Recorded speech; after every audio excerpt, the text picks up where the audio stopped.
नमस्कार। आजकल पाकिस्तान के जो हुक्मरान हैं, पाकिस्तान के नेता हैं या कहें फॉरेन ऑफिस, खाली बैठे हैं। कोई काम नहीं है उनके पास। सिर्फ एक काम हुआ करता था, वो पाकिस्तानी आर्मी की चमचागिरी करते थे। अब क्योंकि पाकिस्तानी आर्मी उनसे चमचागिरी नहीं करा रही तो खाली है, अब क्या करें। तो उन्होंने इंडिया के अखबार पढ़ने शुरू कर दिए। एक छोटा सा बयान दिया था हमारे minister of state for union, जो पंचायती राज के, जो कपिल पाटिल, उन्होंने ये बयान दिया कल्याण में, मुंबई में। इसको इंडिया की मीडिया ने भी बहुत ज़्यादा पब्लिसिटी नहीं दी, लेकिन बयान था जम्मू कश्मीर को लेकर। और उनसे पूछा गया था कि जम्मू कश्मीर का क्या होगा। तो उनसे पूछा, उन्होंने बोला कि लेट्स वेट, हम देखते हैं, वेट करते हैं, और 2024 तक कुछ बड़ा हो सकता है। कोई इसमें कोई हार्म नहीं है कि हम एक्सपेक्ट करें कि पाकिस्तान ऑक्यूपाइड जम्मू कश्मीर जो है वो इंडिया का पार्ट दोबारा बन जाए। प्राइम मिनिस्टर मोदी को ऐसे बड़े कामों के लिए ही लाया गया था। छोटे मोटे काम के लिए प्राइम मिनिस्टर को परेशान करना ठीक नहीं है। ये उनका स्टेटमेंट था। उन्होंने कहीं ये नहीं बोला था कि 2024 तक इंडिया का पार्ट बन जाएगा, ऐसा उन्होंने बोला नहीं था। उसको कई जगह तोड़ मोड़ के पेश कर दिया गया, कई जगह ऐसा दिखा दिया गया कि 2024 तक भी ओके इंडिया का पार्ट बन जाएगा, ऐसा भी दिखाया गया। लेकिन ठीक है, उन्होंने ये जरूर बोला था 2024 तक कुछ बड़ा होगा। अब ये खबर पाकिस्तान के फॉरेन ऑफिस ने पढ़ ली। अच्छा, उन्होंने रिएक्शन दिया, अटरली डेल्यूजनल एंड प्रोवोकेटिव। अच्छा, ये प्रोवोकेटिव क्या है? ये पाकिस्तान ऑक्यूपाइड कश्मीर जो है, उस पर हमारी पार्लियामेंट का एक रेजोल्यूशन है कि वो हमें वापस लेना है, वो हमारा एरिया है। अगर वो अपने पार्लियामेंट के रेजोल्यूशन को रीटरेट कर रहे हैं, उसी को दोबारा दोहरा रहे हैं, तो क्या प्रोवोकेटिव है भाई? हम अपने पार्लियामेंट के रेजोल्यूशन भी ना दोहराएं, ये क्या बात हुई? फिर उसके बाद उन्होंने बोला कि it is habitual for political figures from BJP RSS combined to drag Pakistan into India's domestic politics. Domestic politics? कौन सी डोमेस्टिक पॉलिटिक्स यार? अब महाराष्ट्र में तो इलेक्शन ही नहीं है, महाराष्ट्र में कौन सी पॉलिटिक्स होगी? उसके बाद इन्होंने भी बोला, in a bid to divert public attention from major issues. Major issues? सारे मेजर इश्यूज तो डिस्कस हो रहे हैं, कौन सा पाकिस्तान पे बात हो रही है? मुझे तो नहीं दिख रहा कोई। बीजेपी आरएसएस की जगह जाके समाजवादी पार्टी पाकिस्तान और जिन्ना का नाम ले रही है, बीजेपी ने नहीं लिया। खैर, उससे आगे, and to stroke hyper nationalism in order to make electoral gains. अरे ये तो पढ़ा होता, ये स्टेटमेंट दिया कहां है? महाराष्ट्र में कोई इलेक्शन हो रहा है क्या? स्टेटमेंट महाराष्ट्र में दिया, महाराष्ट्र की से आते हैं मिनिस्टर, उन्होंने दिया। उन्होंने ये भी बोला कि भाई देखो कुछ बड़ा हो सकता है। अरे पूरा ठीक से पढ़ते नहीं है। इलेक्शन, इलेक्टोरल गेन्स और पब्लिसिटी और मेजर इश्यूज, ये सारे स्टेटमेंट देना। पहली चीज तो पाकिस्तान के फॉरेन ऑफिस को इस पर स्टेटमेंट देना चाहिए था क्या? क्योंकि उन्होंने बोला कुछ बड़ा हो सकता है। बड़ा हो सकता है का मतलब क्या होता है? क्या मतलब हम कश्मीर छीन लेंगे आर्मी एक्शन से? ये बोला किसी ने नहीं, रिएक्शन पहले। दूसरी चीज, खाली बैठे हैं तो मैंने मान लिया, कौन से मेजर इश्यूज डाइवर्ट हो रहे हैं? किसानों का मुद्दा वो हुआ, एड्रेस किया गया, सारे इश्यूज एड्रेस हो रहे हैं, टीवी पे डिबेट्स हो रही हैं, सारे लोकल इश्यूज बात की जा रही है। लेकिन ठीक है, अगर इनको ऐसा लगता है तो आता है। फिर उसके बाद उन्होंने आगे बोला कि India would be well advise to desist from indulging in absurd fantasies and to actually take cognisance of the grave situation on the ground. ये थोड़ा सा ज्यादा हो गया।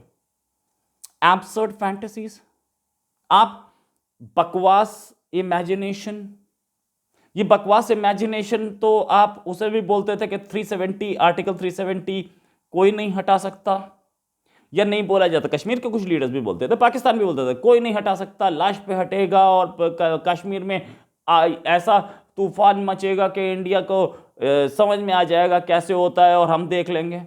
आपकी एब्सर्ड फैंटेसीज मोदी ने रियलिटी में बदल दी। फिर उसके बाद जो ये भी बोला कि कॉग्निजेंस लें grave situation on the ground. ये कॉग्निजेंस लेने की जरूरत पाकिस्तान को है। पिछली बार 15 अगस्त को और अब फिर 26 जनवरी को पूरे कंट्री में क्या तिरंगा यात्राएं निकली हैं, पूरे कश्मीर में। और वो लाल चौक में तिरंगे फहराए गए, दिखा नहीं सबको? सबको दिखा ना। अब सब बोलेंगे कि बंदूक के जोर पे फहराई, तो बुरहान वानी के फादर को भी हमने बंदूक के जोर पे तिरंगा फहरा दिया। वो मना कर सकते थे, वो बोल सकते थे कि मुझे कोविड हो गया, नहीं आता मैं। सब बोला जा सकता था बड़े आराम से। और वो उनका मन करता वो मना कर देते, किसी और टीचर को भेज देते। नहीं, जब देशभक्ति है कश्मीर के लोगों में, वो हमारी आर्मी ज्वाइन कर रहे हैं, वो हमारी पुलिस ज्वाइन कर रहे हैं, वो हमारे यहाँ सिविल सर्विसेज ज्वाइन कर रहे हैं, तो प्रॉब्लम क्या है? दिख नहीं रहा है क्या? ठीक है, आगे। ये लोग पाकिस्तानी जो है ना, ये दिखाने की कोशिश करते हैं कि इंडिया में तो सिचुएशन बहुत खराब है। इनका अपना ही झूठ इसी स्टेटमेंट है। स्टेटमेंट में आगे फर्दर मैं बताता हूं कैसे इनके झूठ एक्सपोज होते हैं। इन्होंने बोला कि despite decades of unabated Indian operation of illegal and unilateral action of 5th August 2019 under the BJP RSS dispensation, the Kashmiris resolved to resist the Indian occupation and has only strengthened with the passage of time. अब यहां आती है कहानी। तब से बोल रहे थे कि इंडिया ने कर्फ्यू लगा रखा है और अब तक कर्फ्यू लगाया है, लोग घर से बाहर नहीं निकल सकते। तो ये रेजिस्टेंस कौन सा है जिसके बारे में बात हो रही है? कर्फ्यू में कौन सा रेजिस्टेंस होता है? क्या बाहर निकल रहे हैं कर्फ्यू में लोग, बाहर आकर के वहां पे गोली चला रहे हैं? ये नहीं पता होता कि कल क्या झूठ बोला था और आज हम क्या बोल रहे हैं। इन्होंने बोला कि कश्मीर में हालत यह है कि वहां पे लड़कों को उठा के जेल में डाला जा रहा है और लोगों को मारा जा रहा है। कश्मीर में इलेक्शन हो गया उसके बाद DDCA, और अब दूसरे इलेक्शन की तैयारी चल रही है, तो कर्फ्यू कहां से आया और वो रेजिस्टेंस कहां से आया? कोई तो नहीं बोल रहा है ऐसी जो जितनी बातें ये बोलते हैं कि ये वहां पे ये हो रहा है, ऑपरेशन हो रहा है, वो सारी बातें ये हमारे कोई लीडर तो बोल नहीं रहे। खैर, आगे।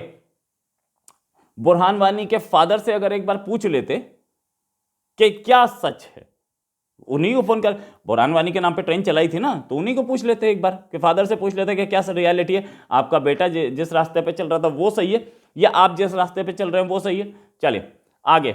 इन्होंने ये भी बोला कि Jammu and Kashmir is an internationally recognised dispute on the agenda of United Nation security council.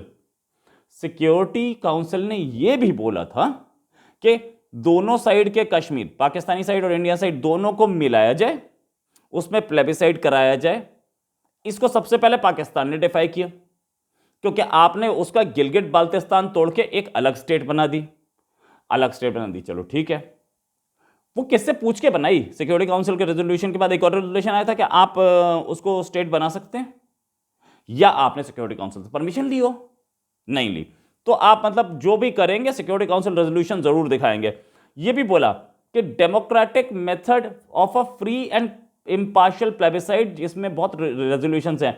अरे 40 साल से तो मुझे याद नहीं आता कोई रेजोल्यूशन आया हो, पहली चीज। अब वो रेजोल्यूशंस का नाम ले रहे हो जिसे UN भी भूल चुका। चल ठीक है यार, मैं मान लेता हूं वो भी है। गिलगिट बाल्टिस्तान के लिए आपने क्या वहां प्लेबिसाइड कराया था? नहीं कराया हो कि भाई उन लोगों से पूछा होता कि आप हमारी स्टेट बनना चाहते हैं या इंडिया में जाना चाहते हैं या आज़ादी चाहते हैं, ऐसा कोई प्लेबिसाइड हो।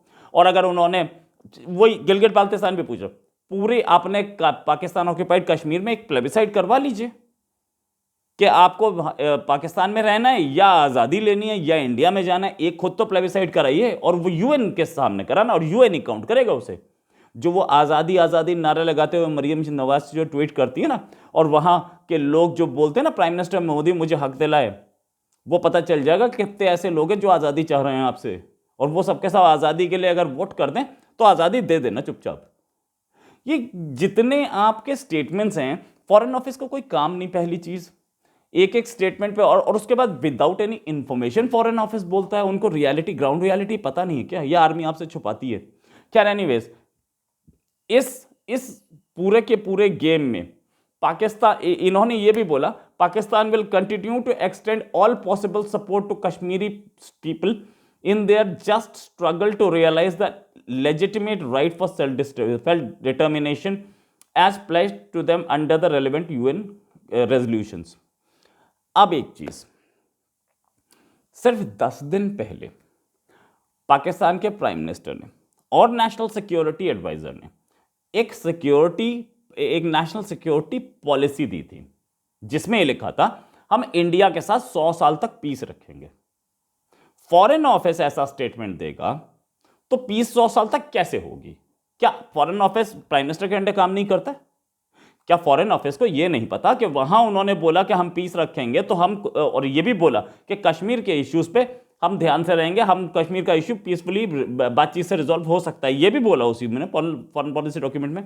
तो वो नेशनल सिक्योरिटी पॉलिसी में, अगर नेशनल सिक्योरिटी पॉलिसी में ये बोला गया है तो फॉरेन ऑफिस किसके अंडर चलता है? क्या कमर जावेद बाजवा के अंडर चलता है? बाजवा ने तो खुद बोला, स्टेटमेंट था बाजवा का पिछले साल, कि हम कश्मीर छोड़ करके हम बाकी चीजों पे बात कर सकते हैं।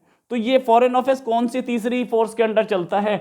एक पार्ट को, गवर्नमेंट के एक पार्ट को यही नहीं पता कि इंस्ट्रक्शंस किसकी माननी है, दूसरी पार्ट की इंस्ट्रक्शन माने या तीसरे की माने, या हम खुद ही मुख्तार हैं, हम इंडिपेंडेंट हैं, स्वयंभू हैं, खुद मुख्तार हैं, हम जो मन करेगा वो बोल सकते हैं और किसी की औकात नहीं। क्यों? प्राइम मिनिस्टर खुद ही अपनी कुर्सी बचाता फिर रहा है, तो हमें कौन देखेगा?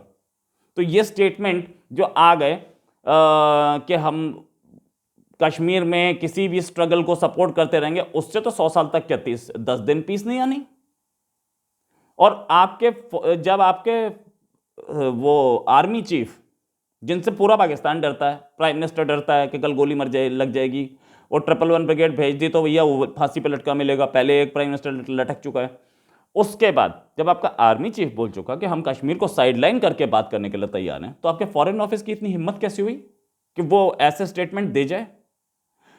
तो ये प्राइम मिनिस्टर को, इमरान खान को, वो तो खैर अभी चाइना के सपने ले रहे होंगे कि मैं चाइना के बीजिंग में बैठा हूँ और वहाँ पर अंगूर खा रहा हूँ और चाय पी रहा हूँ, तो वो अभी उन्हीं सपनों में होंगे। लेकिन शाह महमूद कुरैशी तो देख सकते हैं, भले ही वो जा रहे होंगे, लेकिन शाह महमूद कुरैशी को तो देखना चाहिए था स्टेटमेंट क्या आया है। खैर एनीवेज, पाकिस्तान शुड नो कि वो क्या कर रहा है। इसी के साथ एक और खबर के साथ फिर हाजिर होंगे। नमस्कार, जय हिंद।